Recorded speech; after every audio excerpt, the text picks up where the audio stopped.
Hello दोस्तों, आप सभी का स्वागत है इसके टेक्निकल क्लासेस में।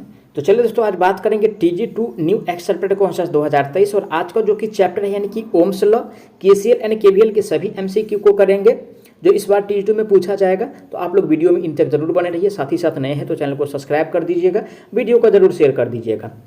और डिस्क्रिप्शन में दोस्तों आप लोगों के लिए यानी कि इंस्टाग्राम, टेलीग्राम, व्हाट्सअप सभी का लिंक मिल जाएगा। आप लोग सभी को फॉलो कर लीजिए, बारी बारी से सभी पे नोटिफिकेशन मिलता रहेगा। आज का सबसे पहला प्रश्न दिया हुआ है, यदि एक 24 वोल्ट और 10 वोल्ट बैटरी को श्रृंखला में विरोध कर, ठीक है, विरोध कर रहे हैं तो कुल वोल्टेज क्या होगा। देखिए, विरोध कर रहा है, अगर R इक्वल सिंपल पूछता तो क्या हो जाता है, यानी कि R1 और प्लस में यानी कि R2 हो जाता। R1 का वैल्यू यानी कि 24 और प्लस में R2 का वैल्यू यानी कि कितना है, 10 दिया है, तो बराबर में जोड़ के यानी कि 34 आता। लेकिन विरोध करने वाला है तो ये आंसर नहीं होगा। आंसर जो होगा दोस्तों यानी कि V1 और माइनस में V2 R इक्वल अगर निकालना है तो, क्योंकि विरोध वाला कह रहा है।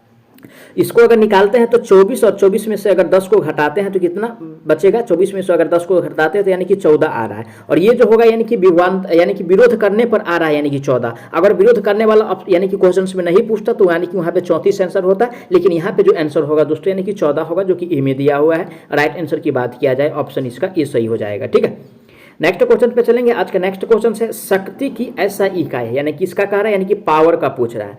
और दोस्तों यानी कि पावर का यूनिट जो होता है यानी कि वाट होता है। क्या होता है, वाट होता है। ए में कह रहा है जूल, जूल किसका है यानी कि कार्य का है। बी में दिया एम्पियर, किसका है यानी कि धारा का दिया है। और सी में दिया वाट, किसका है यानी कि पावर का है यानी कि शक्ति का है। और डी में जो दिया है ओम दिया है, किसका है यानी कि प्रतिरोध का है। ठीक है ना, आर का है। तो राइट आंसर जो होगा दोस्तों शक्ति का इकाई वाट, जो कि ऑप्शन नंबर सी में दिया है। राइट आंसर ऑप्शन इसका सी सही हो जाएगा। ठीक है, अगला प्रश्न पे चलेंगे। आज का अगला प्रश्न, ओम के नियम के अनुसार यदि वोल्टेज बढ़ता है तो प्रतिरोध समान रहता है। तो देखिए यानी कि V बराबर क्या होता है, यानी कि I और इंटू में R होता है। अगर वोल्टेज बढ़ जाएगा तो क्या हो जाएगा, यानी कि प्रतिरोध भी क्या होगा, यानी कि बढ़ जाएगा। अगर करंट बढ़ेगा तो वोल्टेज भी बढ़ जाएगा, यानी कि ओम का नियम से है। तो ऑप्शन ए में दिया है प्रतिरोध कम हो जाता है। तो यानी कि क्या वोल्टेज को अगर बढ़ाएंगे तो क्या प्रतिरोध समान रहता है, नहीं, वोल्टेज को अगर बढ़ाएंगे तो प्रतिरोध भी क्या होता है, यानी कि बढ़ जाता है। ठीक है, तो ऑप्शन के हिसाब से अगर देखा जाए, ठीक है ना, ए में कह रहा है प्रतिरोध कम हो जाता है, तो ये तो सरासर गलत दिया हुआ है भाई, प्रतिरोध कम नहीं होता है इसमें। ठीक है ना, क्या होता है यानी कि करंट का वैल्यू बढ़ जाता है इसमें। ठीक है ना, वोल्टेज को बढ़ाएंगे तो करंट बढ़ जाएगा, साथ साथ प्रतिरोध भी बढ़ता है, तो कमने वाला तो आंसर होगा नहीं। तो बी में दिया है करंट का बढ़ना, तो राइट आंसर जो होगा दोस्तों ऑप्शन इसका बी सही हो जाएगा। ठीक है, चलिए आगे बढ़ते हैं नेक्स्ट क्वेश्चन पे। आज का नेक्स्ट क्वेश्चन है विद्युत धारा को मापने के लिए प्रयुक्त उपकरण, यानी कि धारा को मापने के लिए धारा को या तो एमीटर से मापेंगे, ठीक है, एमीटर से मापेंगे, अगर ये ऑप्शन में नहीं है तो गैल्वेनोमीटर से मापेंगे। ठीक है, किससे, गैल्वेनोमीटर से मापेंगे। ठीक है, ए में कह रहा है यानी कि ओम मीटर, ये किसका यूनिट है, तो प्रतिरोधकता का यूनिट है। ठीक है, किसका यूनिट है, प्रतिरोधकता की यूनिट है ओम मीटर। अमीटर क्या है, अमीटर के द्वारा यानी कि धारा मापा जाता है। तो राइट आंसर की बात किया जाए तो ऑप्शन नंबर इसका बी सही हो जाएगा। ठीक है, जबकि सी में दिया है वोल्ट मीटर, वोल्ट मीटर के द्वारा क्या मापते हैं, तो वोल्टेज मापते हैं। ठीक है ना, ये सब ध्यान रखिए, क्वेश्चंस बार बार पूछा जाता है एग्जाम में इससे रिलेटेड। चलिए आगे बढ़ते हैं। आज का अगला प्रश्न दिया है सामग्री का प्रतिरोध इस पर निर्भर करता है। ठीक है, यानी कि इस पर निर्भर करता है। ऑप्शन ए में दिया है टेम्परेचर, तो टेम्परेचर पे तो डिपेंड करता ही है। साथ ही साथ कंडक्टर की लंबाई यानी कि लेंथ ऑफ कंडक्टर पे डिपेंड करता है। और सी में दिया है यानी कि क्रॉस सेक्शन क्षेत्र, इस पर भी डिपेंड करता है। तो यानी कि ये जो डिपेंड करता है प्रतिरोध सभी पे डिपेंड करता है। ठीक है ना, तो ऑप्शन नंबर जो दिया है डी में यानी कि सभी करेक्ट आंसर इसका यानी कि डी सही हो जाएगा। आगे बढ़ेंगे नेक्स्ट क्वेश्चन पे। आज का नेक्स्ट क्वेश्चन दिया है उन घटकों का नाम बताएं जो धारा के प्रवाह का विरोध करने के लिए डिजाइन किया जाता है, यानी कि धारा का प्रवाह का जो विरोध करता है। और धारा के प्रवाह का जो विरोध करता है दोस्तों यानी कि प्रतिरोधक करता है। क्या करता है, प्रतिरोधक करता है। ऑप्शन किस में दिया है, प्रतिरोधक। ए में कह रहा है संधारित्र, तो संधारित्र यानी कि विरोध नहीं करता है। बी में दिया है प्रतिरोधक। राइट आंसर जो होगा दोस्तों ऑप्शन इसका बी सही हो जाएगा। ठीक है, नेक्स्ट क्वेश्चन पे चलेंगे। कार्य की मात्रा जब एक इकाई विद्युत आवेश एक विद्युत से दूसरे पर एक विद्युत परिपथ में जाती है तो उसे क्या कहेंगे। ठीक है ना, एक इकाई में कह रहा है ना, जैसे यानी कि ये ए पॉइंट हुआ और ये बी पॉइंट हुआ, इसके यानी कि इस एक पॉइंट से यानी कि बी पॉइंट जो जाता है इसको जो कहेंगे दोस्तों यानी कि पोटेंशियल डिफरेंस यानी कि विभवांतर कहा जाता है। ऑप्शन किस में दिया हुआ है, ए में कहा है प्रतिरोध, तो प्रतिरोध नहीं कहते हैं इसको, ना करंट कहेंगे ना चार्ज कहते हैं इसको, यानी कि विभवांतर कहा जाता है, जो कि बी में दिया हुआ है। राइट आंसर की बात किया जाए तो ऑप्शन इसका बी सही हो जाएगा। ठीक है, अगला प्रश्न पे चलेंगे। आज का अगला प्रश्न दिया है विद्युत धारा की एसआई मात्रक, यानी कि धारा का कह रहा है। तो दोस्तों यानी कि धारा का जो मात्रक होता है यानी कि एम्पियर होता है। क्या होता है, एम्पियर होता है। ऑप्शन किस में दिया है, ओम जो है यानी कि आर का होता है, प्रतिरोध का वोल्ट जो है यानी कि वोल्टेज का होता है, एम्पियर यानी कि धारा का मात्रक है, जो कि सी में दिया हुआ है। राइट आंसर की बात किया जाए तो ऑप्शन सी सही हो जाएगा। जबकि डी में दिया है वाट, वाट जो है किसका है, यानी कि पावर का, यानी कि शक्ति का यूनिट है। ठीक है, अगला प्रश्न आज का दिया है रियोस्टेट के विभिन्न भाग हैं, यानी कि रियोस्टेट के क्या क्या भाग हैं हम बताना है। ए में कह रहा है यानी कि केवल वाइपर, बी में क्या कह रहा है यानी कि वाइपर और प्रतिरोध ट्रैप, सी में कह रहा है आर्मेचर, ठीक है, सी में क्या कह रहा है आर्मेचर कह रहा है। तो देखिए दोस्तों यानी कि इसका यानी कि भाग की अगर बात किया जाए यानी कि रियोस्टेट का, ठीक है, तो इसका यानी कि इसका जो भाग है दोस्तों यानी कि वाइपर भी है और प्रतिरोध ट्रैक भी है, जो कि बी में दिया हुआ है। राइट आंसर ऑप्शन इसका बी सही हो जाएगा। अगला प्रश्न आज का दिया हुआ है यानी कि विभवांतर भी और धारा के बीच संबंध किसके द्वारा खोजा गया, यानी कि आर बराबर जो होता है यानी कि वी आई, ये जो नियम दिया है यानी कि ओम लॉ, ओम से है, ठीक है ना, ओम्स लॉ से ये सब मिलता है। किससे मिलता है, ओम्स लॉ से मिलता है। ऑप्शन किस में दिया है ओम्स लॉ, ए में करा वोल्टेज, तो वोल्टेज से नहीं मिलता है, ओम्स से मिलता है, जो कि बी में दिया हुआ है, ठीक है। राइट आंसर बी सही हो जाएगा इसका।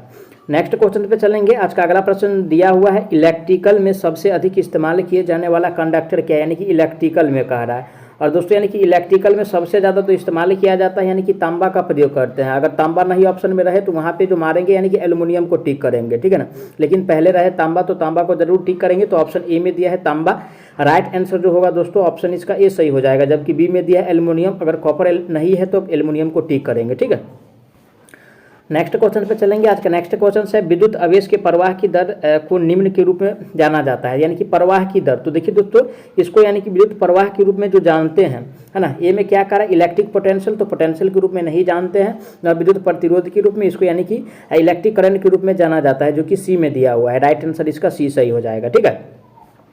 नेक्स्ट क्वेश्चन आज का दिया हुआ एक आदर्श वोल्ट मीटर एक होगा, ठीक है, यानी कि आदर्श में कहा रहा है, ठीक है ना, आदर्श वोल्ट मीटर में जो होगा तो देखिए दोस्तों यानी कि इसका जो प्रतिरोध होता है यानी कि अनंत होता है, यानी कि ठीक है ना, प्रतिरोध जो होगा यानी कि इन्फिनिटी होता है किसका, यानी कि आदर्श में, ठीक है ना। वोल्ट मीटर का प्रतिरोध जो होता है अनंत होता है आदर्श में, आदर्श वोल्ट मीटर में, ठीक है ना। तो राइट आंसर ऑप्शन इसका ए सही हो जाएगा।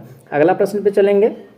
आज का अगला प्रश्न दिया हुआ है एल लंबाई के एक तार का प्रतिरोध आर संबंध द्वारा दिया जाता है। तो आर बराबर जो फॉर्मूला होता है यानी कि रो और इंटू में एल बट्टा ए होता है, ठीक है ना। ऐसा जो ऑप्शन दिया है किसमें, आर बराबर एल बट्टा में रो ए नहीं होता है, आर बराबर एल बट्टा ए नहीं होता है, आर बराबर रो इंटू एल बट्टा ए में ए जो होता है जो कि सी में दिया हुआ है। राइट आंसर ऑप्शन इसका सी सही हो जाएगा। आगे बढ़ेंगे नेक्स्ट क्वेश्चन पे। नेक्स्ट क्वेश्चन से ईएमएफ की इकाई है। तो ईएमएफ किसका इकाई है दोस्तों, यानी कि ईएमएफ का जो इकाई होता है दोस्तों यानी कि ईएमएफ का जो इकाई होता है यानी कि वोल्ट होता है। किस क्या होता है, यानी कि वोल्ट होता है ईएमएफ का इकाई। ऑप्शन किस में दिया है वोल्ट, ए में कह रहा है। तो राइट आंसर जो होगा दोस्तों ऑप्शन इसका ए सही हो जाएगा, ठीक है। एम्पियर किसका होता है, तो एम्पियर जो होता है यानी कि ये धारा का यूनिट है, जबकि वाट की अगर बात किया जाए तो यानी कि पावर यानी कि शक्ति का यूनिट है, ठीक है। नेक्स्ट क्वेश्चन पे चलेंगे। आज का अगला प्रश्न दिया है केसीएल को डैश पर लागू किया जाता है, यानी कि केसीएल को, एक केसीएल आता है एग्जाम में और एक यानी कि केवीएल आता है। सी का मतलब क्या, कुलम, कुलम का मतलब आवेश का संरक्षण, क्या, यानी कि आवेश का संरक्षण, ठीक है ना। और केवीएल वोल्टेज, वोल्टेज का मतलब यानी कि ऊर्जा का संरक्षण, ठीक है। ये पहला नियम और ये यानी कि दूसरा नियम। तो ध्यान रखिएगा, नियम भी पूछता है केसीएल कौन सा नियम है या केवीएल कौन सा नियम है। तो देखिए दोस्तों यानी कि ये जो लागू होता है ओनली फॉर नोड पे लागू होता है, लूप पे ये लागू नहीं होता है, ठीक है ना। केसीएल ओनली फॉर नोड पे लागू होता है। नोड जो दिया है ऑप्शन बी में दिया है। राइट आंसर इसका बी सही हो जाएगा, ठीक है। अगला प्रश्न पे चलेंगे। आज का अगला प्रश्न दिया है केसीएल इस तथ्य पर आधारित है। किस तथ्य पर आधारित है, ए में कह रहे ऊर्जा को स्टोर करने के लिए नोड के लिए एक संभावना, बी में कह रहा है नोड पर आवेशों का यानी कि संचयन नहीं हो सकता है। तो ठीक है भाई, ये तो सही कह रहा है कि नोड पे जो आवेशों का यानी कि संचयन नहीं होता, ये बात तो सही है। और यानी कि आधारित यही पूछ रहा है, तो इस पे यानी कि आवेश का संचयन नहीं होता है, जो कि बी में दिया है। तो करेक्ट आंसर जो होगा इसका बी सही हो जाएगा। नेक्स्ट क्वेश्चन पे चलेंगे। आज का अगला प्रश्न दिया है 5 सेकंड की अवधि में कंडक्टर में यानी कि 50 कूलम चार्ज प्रवाहित होता है। तो करंट पूछ रहा है, आई पूछ रहा है। तो आई बराबर निकालना है, यानी कि टी बराबर 5 दिया हुआ है और सी बराबर यानी कि 50 दिया है। तो आई बराबर दोस्तों यानी कि क्या होता है, क्या होता है दोस्तों, आई बराबर यानी कि क्यू बट्टा यानी कि टी होता है, ठीक है ना। तो क्यू का वैल्यू कितना दिया है, 50 दिया है, और टी का वैल्यू यानी कि 5 दिया है। इसको काटेंगे तो 10 आएगा, यानी कि ये जो 10 आएगा एम्पियर में आएगा। ऑप्शन किस में दिया है 10 एम्पियर, ए में कह रहा है 5, तो 5 एम्पियर नहीं होगा, 10 एम्पियर जो दिया हुआ है बी में दिया हुआ है, ठीक है ना। राइट आंसर की बात किया जाए तो ऑप्शन इसका बी सही हो जाएगा। नेक्स्ट क्वेश्चन पे चलेंगे। आज का अगला प्रश्न दिया है केसीएल डैश के संरक्षण पे संबंधित है, यानी कि केसीएल कह रहा है। सी का मतलब क्या, यानी कि कुलम, कुलम का मतलब आवेश, और आवेश का मतलब क्या, यानी कि चार्ज, ठीक है ना।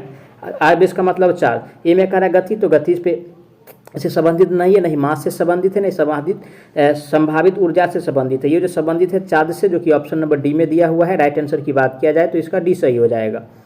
आगे बढ़ेंगे। आज का अगला प्रश्न दिया है केसीएल को डैश के लिए आवेदन किया जा सकता है। केसीएल को, है ना, केसीएल को किसके लिए आवेदन कर सकते हैं? तो केसीएल को दोस्तों आवेदन कर सकते हैं नियोजित के लिए भी, नियोजक के लिए और गैर नियोजक दोनों के लिए इसको आवेदन कर सकते हैं। ए में करें नियोजन के लिए करेंगे और गैर नियोजन के लिए भी करेंगे, लेकिन ऐसा जो ऑप्शन दिया है दोनों वाला ऑप्शन सी में दिया हुआ है, तो राइट आंसर ऑप्शन इसका सी सही हो जाएगा। ठीक है, मैं आशा करता हूँ आप लोग सारा प्रश्न को अच्छा से समझे होंगे। अगर कोई प्रश्न में किसी प्रकार का डाउट है तो आप लोग उसके लिए कमेंट कीजिए, आपको जवाब बहुत जल्द मिलने वाला है। तो चलिए मिलते हैं नेक्स्ट वीडियो में, तब तक के लिए जय हिंद।